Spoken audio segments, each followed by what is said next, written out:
घमंडी हाथी और चींटी की कहानी। एक जंगल में एक हाथी रहता था। उसे अपनी ताकत पर बड़ा घमंड था। वह अपने सामने दूसरे जानवरों को कुछ नहीं समझता था। अपने मजे के लिए वह उन्हें हर समय तंग करता रहता था। वह कभी किसी पक्षी के पेड़ पर बनाए घोंसले को उजाड़ देता, तो कभी पूरा का पूरा पेड़ ही उखाड़ देता। कभी बंदरों को उठाकर पटक देता, तो कभी खरगोशों को अपने पैरों तले रौंद देता।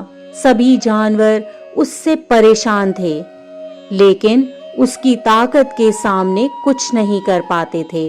एक दिन हाथी नदी से पानी पीकर लौट रहा था। वहीं नदी किनारे एक पेड़ के नीचे चींटियों का बिल था। आसपास ही चींटियां अपने काम में जुटी हुई थीं। बरसात के पहले वे अपने बिल में भोजन इकट्ठा करने के लिए मेहनत कर रही थीं। हाथी को मस्ती सूझी। उसने अपनी सूंड में भरा पानी चींटियों के बिल पर डाल दिया। चींटियों का बिल उजड़ गया। अपना घर उजड़ जाने के बाद भी डर के कारण चींटियां हाथी से कुछ नहीं कह पाईं। लेकिन एक चींटी को बहुत गुस्सा आया।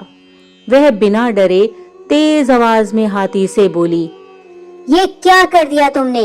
हमारा घर उजाड़ दिया। अब हम कहाँ रहेंगे? क्या करेंगे? चींटी की बात सुनकर हाथी बोला, चुप कर चींटी, नहीं तो अभी तुझे अपने पैरों के नीचे दबाकर कुचल दूंगा। तुम्हें इस तरह दूसरों को तंग नहीं करना चाहिए। जब तुम्हें कोई तंग करेगा तो तुम्हें पता चलेगा। चींटी ने बिना डरे फिर से कहा, कौन मुझे तंग करेगा? तू पिद्दी सी तो है। तू मेरा क्या बिगाड़ लेगी? तू मुझे जानती नहीं है क्या? मैं इस जंगल का सबसे ताकतवर जानवर हूँ। किसी की हिम्मत नहीं है कि मुझे कुछ कह सके। तूने पहली बार ये गलती की है, इसलिए तुझे क्षमा कर रहा हूँ। आइंदा ध्यान रखना, नहीं तो बेकार में मारी जाएगी। हाथी उसे धमकाते हुए बोला।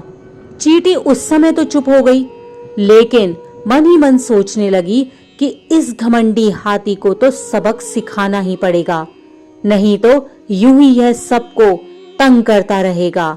यह मौका उसे उसी दिन शाम को ही मिल गया। उसने देखा कि एक पेड़ के नीचे हाथी बड़े आराम से सो रहा था। चींटी उसकी सूंड के रास्ते अंदर चली गई और उसे काटने लगी। आराम से सो रहा हाथी दर्द के मारे छटपटाते हुए अपनी सूंड इधर उधर हिलाने लगा। यह देख चींटी और जोर से काटने लगी। हाथी से दर्द नहीं सहा जा रहा था। वह जोर जोर से रोने लगा और मदद के लिए पुकार करने लगा, लेकिन उसकी मदद करने कौन आता? उसने तो जंगल में सबको परेशान कर रखा था। चींटी उसे काटती रही और वह दर्द से चिल्लाता रहा। अंत में निढाल होकर वह जमीन पर गिर पड़ा और रो रो कर कहने लगा, क्यों मुझे परेशान कर रही हो? मैंने तुम्हारा क्या बिगाड़ा है? यह सुनना था कि चींटी बोली, मैं वही चींटी हूँ जिसका और जिसके साथियों का घर तुमने उजाड़ दिया था। अब तुम्हें समझ आया कि जब तुम दूसरों को तंग करते हो तो उन्हें कैसा लगता होगा।